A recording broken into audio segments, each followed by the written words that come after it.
CMRF దందాలో మాజీ MLA Shankar Naik హస్తం ఉన్నట్లుగా తెలుస్తోంది. డాక్టర్స్ ను అడ్డుపెట్టుకుని ఆయన సీఎంఆర్ఎఫ్ దందా చేస్తున్నట్టుగా సిఐడి అధికారులు గుర్తించారు. నకిలీ లెటర్స్ తో శంకర్ నాయక్ కోట్లు దండుకున్నట్టుగా ఆరోపణలు ఉన్నాయి. హాస్పిటల్ కు తెలియకుండానే నకిలీ బిల్లులు సృష్టించి ప్రభుత్వ ఖజానా గండికొట్టారు. అందుకే వచ్చిన చెక్కులను ఆగమేఘాల మీద లబ్ధిదారులకు అందించినట్టుగా కలరింగ్ ఇచ్చారనే ఆరోపణలు ఇప్పుడు వ్యక్తమవుతున్నాయి. ఇప్పటికే సిఐడి అధికారులు మానుకోటలోని 2 హాస్పిటల్స్ లో విచారణ జరిపారు. నకిలీ బిల్లులు సూత్రధారులపై ఆరా తీస్తున్నారు.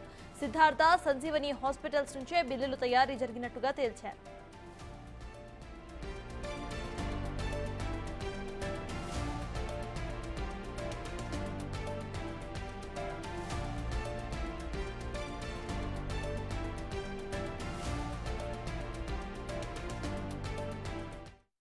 గోపిలాల్ అండి, సిద్ధార్థ హాస్పిటల్ ఆర్థోపెడిక్ సర్జన్. మాకు నిన్న ఈనాడు పేపర్ కటింగ్ లో సీఎం రిలీఫ్ ఫండ్ ఫ్రాడ్ గురించి మా హాస్పిటల్ పేరు మెన్షన్ చేయడం జరిగింది. మాకేంటంటే 1 year బ్యాక్ సిఐడి ఆఫీసర్ ఒకరు వచ్చారు మా హాస్పిటల్ ఎంక్వైరీ గురించి, ఈ విషయం గురించి. మాదేంటంటే 5 files తీసుకొని వచ్చారండి. మా హాస్పిటల్ నుంచి సీఎం రిలీఫ్ ఫండ్కి వెళ్ళిన వాళ్ళకి డౌట్ వచ్చిన 5 files తీసుకొని వచ్చారు. అందులో 2 files మాత్రమే జెన్యూన్, అది నా సిగ్నేచర్ అండి. అతను మిగతా 3 files అది మా సిగ్నేచర్ అయితే కాదండి. నేను ఆ రోజు ఆఫీసర్ గారు కూడా ఇదే విషయం చెప్పాను. వాళ్ళకి కూడా రిక్వెస్ట్ చేశాను. మేము ఆ మిగతా 3 files ఎవరు చేశారో ఏంటనే తెలిస్తే బాగుంటుందని ఎంక్వైరీ చేసి ఫ్రాడ్ చేసిన వాళ్ళు ఎవరో బయట పెడితే బాగుంటుందని మేము కూడా రిక్వెస్ట్ చేస్తున్నామండి. ఎందుకంటే మా హాస్పిటల్ రెప్యుటేషన్ దెబ్బతినేలా ఉందని మేము రిక్వెస్ట్ చేస్తాం. పొలిటీషియన్ ఎవరో ఉన్నారని తెలుస్తాను. లేదండి, మాకు సార్ అంటే ఆ విషయం మాకు సార్ తెలియదండి. ఇదైతే సిగ్నేచర్ పెట్టిన 2 files మాత్రమే నాదండి. మిగతాది ఆ హాస్పిటల్ స్టాంప్, ఆ లోగో మా హాస్పిటల్దే ఉంది, కానీ సిగ్నేచర్ మాదైతే కాదండి. అది క్లియర్ మేము చెప్పాము. లేదు, మేము మా హాస్పిటల్ నుంచి ఏంటంటే ఓన్లీ జెన్యున్ పేషెంట్ మాత్రమే ఇస్తామండి. ఇంకోటి మాకేంటంటే CM relief fund camp office నుంచి మాకు దీని గురించి ఆపేయాలని, మా హాస్పిటల్ నుంచి స్టాప్ చేయాలన్నట్టయితే మెసేజ్ రాలేదండి. ఇంకా మేము ఇష్యూ చేస్తూనే ఉన్నాం. పేషెంట్ అంటే మా సర్జరీ చేసిన పేషెంట్లకి ఇష్యూ చేస్తున్నాం. ఇప్పుడు ఏంటంటే ఆన్లైన్ చేయమని చెప్పేసి రీసెంట్ మాకు చెప్పారు, అది కూడా ఆన్లైన్ చేస్తున్నాం. అంటే నేను ఇచ్చిన వాటికి అయితే అప్రాక్సిమేట్ 20,000 ఒకటి ఉందండి. ఒకటి చిన్న రాడ్ తీసాము, కురివి పేషెంట్ ఒకరు, ఇంకోరు మైబాద్ దగ్గర ఉంది, అది కూడా ఇంచుమించు 25,000 ఉంది. మిగతా దాంట్లో మాత్రం ఒక దాంట్లో 1,00,000 పైన ఉందండి. 1,30,000 చిల్లర ఎంత ఉందండి. అది మాది కాదండి, అంటే సిగ్నేచర్ నాది అయితే కాదండి, అది ఫేక్. అదే మేము సిఐడి ఆఫీసర్ వాళ్ళ గురించి అదే చెప్పాము. ఇదైతే ఫేక్ అండి, ఇదైతే మా హాస్పిటల్ నుంచి అయితే కాదు, నా సిగ్నేచర్ అయితే కాదు. మేమైతే కేసు అయితే పెట్టలేదండి. అంటే మేము అసలు ఈ విషయం మేమేంటంటే మా హాస్పిటల్ నుంచి ఒక్కరు కూడా మేము ఫ్రాడ్ ఇవ్వము. అంటే మాకేంటంటే ఈ తర్వాత మేము దీని నుంచి పట్టించుకోలేదండి. మేము ఈ హాస్పిటల్ బిజీలోనే ఉన్నాం. సీఎంఆర్ఎఫ్ దందాలో మాజీ ఎమ్మెల్యే శంకర్ నాయక్ హస్తం ఉన్నట్టు తెలుస్తోంది. ఇదే విషయంపై పూర్తి డీటెయిల్స్ మా ప్రతినిధి వేణు అందిస్తారు. వేణు, చెప్పండి. ప్రెసెంట్ మనం ఆ డాక్టర్ మాట్లాడుతూ కూడా చూసాము, ఆ 3 files లో ఒక ఫైల్లో మాత్రమే నా సంతకం ఉంది అన్నట్టు కూడా ఆయన చెప్పారు. ప్రెసెంట్ అక్కడ అప్డేట్స్ ఏంటి? ఇదే విధంగా కూడా అటు సిద్ధార్థ హాస్పిటల్ తో పాటు సంజీవని హాస్పిటల్ 2 ఆసుపత్రులు మహబూబాబాద్ జిల్లా నుంచి నకిలీ సీఎంఆర్ఎఫ్ బిల్లులు పంపించినట్టుగా గుర్తించారు. అయితే ఆ బిల్లులు నిజంగా ఆసుపత్రి నుంచే వచ్చాయా, లేకపోతే మధ్యవర్తులను తయారు చేసి అటు ప్రజాప్రతినిధుల ద్వారా పంపించారనేది క్లారిటీ కోసం అయితే సిఐడి అధికారులు ఆసుపత్రికి చేరుకొని ప్రస్తుతం అక్కడ రికార్డ్స్ కూడా పరిశీలించడంతోనే ఆ యాజమాన్యానికి సంబంధం లేకుండానే కొన్ని బిల్స్ సీఎంఆర్ఎఫ్ ఫండ్ కోసం పంపించినట్లుగా కూడా ఆ దర్యాప్తు తేలింది. దీంతో అసలు ఆ మధ్యవర్తులు ఎవరు పంపించారో, ఎవరి బాధితులకైతే చెక్కులు అందాయో వారి ద్వారా ఎంక్వైరీ చేస్తే అసలు ఎవరు హస్తం ఉందనేది కూడా తెలిసే అవకాశం. అయితే ప్రధానంగా గత కొద్ది రోజుల నుంచి, అంటే కరోనా సమయం నుంచి కూడా గత సంవత్సరం వరకు ఇట్లాంటి సీఎంఆర్ఎఫ్ నకిలీ బిల్లు సృష్టించి స్థానికంగా ఉన్నటువంటి మాజీ ఎమ్మెల్యేల కనసంలోనే జరిగినటువంటి ఆరోపణలు కూడా వినిపిస్తున్నాయి. అయితే ఇందులోపల సీఎంఆర్ఎఫ్ చెక్ రిలీజ్ విషయం లోపల ముందుండి మరి బిల్స్ చెక్లు శాంక్షన్ చేయించే విషయంలో శంకర్ నాయక్ ముందుండేవాడే చర్చ కూడా జరుగుతుంది. అంటే తానే తనకు సంబంధించిన అనుచరులు ఎవరైనా ఈ బిల్స్ తయారు చేయించాలా, లేకపోతే మాజీ ఎమ్మెల్యేకి తెలిసే జరిగిందా అనేది ప్రస్తుతం విచారణ తేలాల్సి ఉంది. ఏదేమైనా కూడా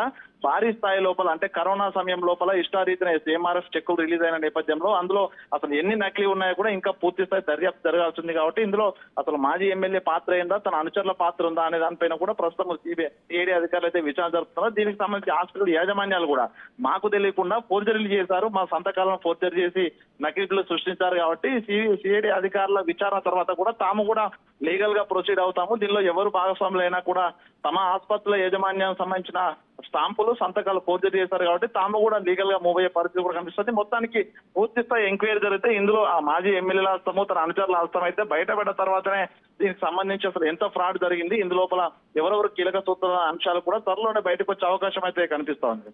నేను ప్రెసెంట్ మనం చూస్తే ఇటు సిద్ధార్థను సంజీవని హాస్పిటల్స్ లో ఈ బిల్స్ వ్యవహారం చోటు చేసుకున్నట్టు తెలుస్తోంది. అయితే ఇప్పుడు ఈ న్యూస్ బయటకు వచ్చింది కాబట్టి ఇంకొన్ని హాస్పిటల్స్ లో కూడా ఇటువంటి సోదాలు చేసే అవకాశం ఉందనుకోవచ్చా బిల్స్ రీవెరిఫికేషన్? అంటే ఎగ్జాక్ట్లీ ఏదైతే ఆ మూర్తి ఆ రెవెన్యూ సిఎంఆర్ఎఫ్ సంబంధించినటువంటి అధికారి ఎవరైతే ఫిర్యాదు చేశారో కొన్ని బిల్స్ తేడా ఉన్నాయని గమనించిన తర్వాత ఫిర్యాదు చేశారు. ఆ ప్రాథమిక ఫిర్యాదుతోనే దాదాపు 6 ఎఫ్ఐఆర్లు సిఐడి నమోదు చేసి అందులోపల 10 పైగా ఆసుపత్రులు హైదరాబాద్ సంబంధించి ఉంటే 18 ఆసుపత్రులు పూర్తిగా ఇటు వివిధ జిల్లాలకు సంబంధించి ఉన్నాయి. అయితే ఈ విచారణ జరుగుతున్న కొద్ది కూడా కొన్ని ఆసుపత్రుల లోపల తాము సిఎంఆర్ఎఫ్ పంపించిన బిల్స్ నిజంగా తమ నుంచి ఆన్లైన్ అయ్యాయా లేదా అనేది కూడా కొంత వెరిఫై చేసుకుంటున్నారు. అయితే ఇప్పుడు ప్రస్తుతం ఆసుపత్రి యాజమాన్యాలు కూడా తమకు సంబంధించినటువంటి సిఎంఆర్ఎఫ్ బిల్లులు నకిలీ బిల్లులు వెళ్ళి ఉంటే హాస్పిటల్ కూడా బ్లాక్ లిస్ట్ లో పెడుతున్నారు కాబట్టి యాజమాన్యాలు కూడా వెరిఫై చేసుకుంటున్నారు. అంటే దాని లోపల కూడా కొన్ని బిల్స్ నకిలీ వెళ్ళినట్టు కనుక తేలితే మాత్రం పూర్తి స్థాయిలో భారీ దందా బయటపడే అవకాశం ఉంది. కానీ ఇందు లోపల ఆసుపత్రుల యాజమాన్యాల కంటే కూడా గత 10 ఏళ్ళు అధికారమైనటువంటి బీఆర్ఎస్ నేతలపైనే అనేక అనుమానాలు వ్యక్తం అవుతున్నాయి. ఎందుకంటే సిఎంఆర్ఎఫ్ చెక్ రిలీజ్ లోపల స్వయంగా ఎమ్మెల్యేలే పూర్తిస్థాయిలో సెక్రటరీకి వెళ్లి మరి ఆ బిల్స్ శాంక్షన్ చేయించుకునేవారు. అంటే వాళ్ళ కనసంలోనే ఆసుపత్రులకు సంబంధం లేకుండా కొన్ని చోట్ల నకిలీ బిల్లులు తయారైతే మరికొన్ని చోట్ల ఆసుపత్రి యాజమాన్యాలతో మాట్లాడుకొని నకిలీ బిల్లులు సృష్టించుకొని అందులో వాటాలు మరి మాట్లాడుకొని చెక్కులు రిలీజ్ చేసినట్లు కూడా కొంత ఆస్తుల యాజమాన్యాలు కూడా బయటకు చర్చ జరుగుతుంది. అంటే దీన్ని బట్టి చూస్తే మాత్రం గత ప్రభుత్వ హయాం లోపల నాయకులు అదే విధంగా బాధితులు ఇద్దరు కలిసి పూర్తి స్థాయిలో సిఎంఆర్ఎఫ్ చెక్కుల పేరుతో భారీ దందా తెలుస్తుంది. కాబట్టి దీని లోపల మరికొన్ని ఆసుపత్రుల యాజమాన్యాల పేర్లు బయటకు వచ్చే అవకాశం ఉంది.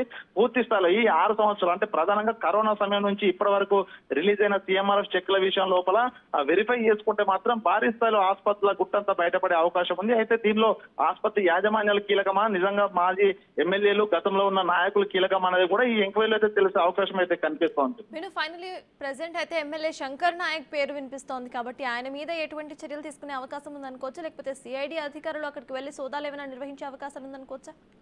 అంటే ప్రస్తుతానికైతే ఆసుపత్రికి సంబంధించినటువంటి రిజిస్టర్లు అయితే వాళ్ళు సీజ్ చేసుకోవడం జరిగింది. దాంతో పాటుగా బిల్స్ ఏవైతే అనుమానంగా ఉన్నాయో వాటిని రీవెరిఫై చేసుకున్నారు. అయితే ఆసుపత్రి యాజమాన్యాలు ఎండి సంతకాలు ఏదైతే ఉన్నాయో వారికి డాక్యుమెంట్లు చూపించిన తర్వాత అందులో నకిలీ సంతకాలు తమ సొంతంగా పెట్టిన సంతకాలు ఏవనేది కూడా వాళ్ళు గుర్తించి అధికారులకు కూడా వాళ్ళు సహకరించిన పరిస్థితి కనిపిస్తోంది. అయితే ఇక్కడే ఆ సిఐడి అధికారులకు ఒక క్లారిటీ రావాల్సింది. ఎందుకంటే యాజమాన్యాలు కాకుండా కూడా ఎవరు మిగతా మూడో వ్యక్తి ఎవరు ఈ బిల్స్ తయారు చేస్తారు, ఒకవేళ అవి నకిలీవై ఉంటే నిజంగా స్థానికంగా ఉన్నటువంటి ఆ మాజీ ఎమ్మెల్యేలు కావచ్చు మాజీ నేతలు కావచ్చు వాళ్ళకి తెలియకుండా ఎందుకు సిఎంఆర్ఎఫ్ చెక్కులను వాళ్ళు ఇవ్వడం జరిగింది అనేది కూడా కొంత ఇక్కడ సందేహాలుగా పెరుగుతున్నాయి. అంటే ఇది కనసల్లో జరిగిందా, శంకర్ నాయక్ కనసల్లో తన అనుచరుల కనసల్లో జరిగిందా అనేది కూడా తేలాల్సింది. అయితే ఈ వ్యవహారం అంతా కూడా పూర్తి స్థాయిలో నిజమైన సిఐడి కనుక భావిస్తే మాజీ ఎమ్మెల్యేలకు కూడా నోటీసులు ఇచ్చి వాళ్ళకు కూడా పిలిచే అవకాశం ఉంది, వాళ్ళకు కూడా దర్యాప్తు చేస్తుంది. ఎందుకంటే సిఎంఆర్ఎఫ్ చెక్కు రిలీజ్ అనేది పూర్తిగా ఎమ్మెల్యే కనసల్లో జరిగింది కాబట్టి ఇందులో ప్రభుత్వ ధనాన్ని లూటీ చేసిన అంశం లోపల వాళ్ళే కీలక ముద్దాయిలు అవుతారు. So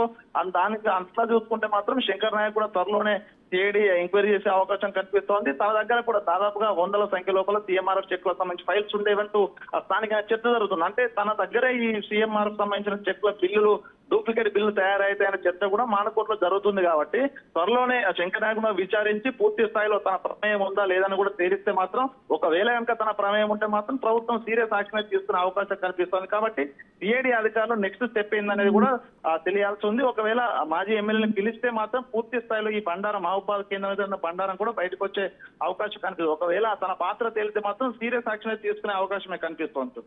right, thank you Venu.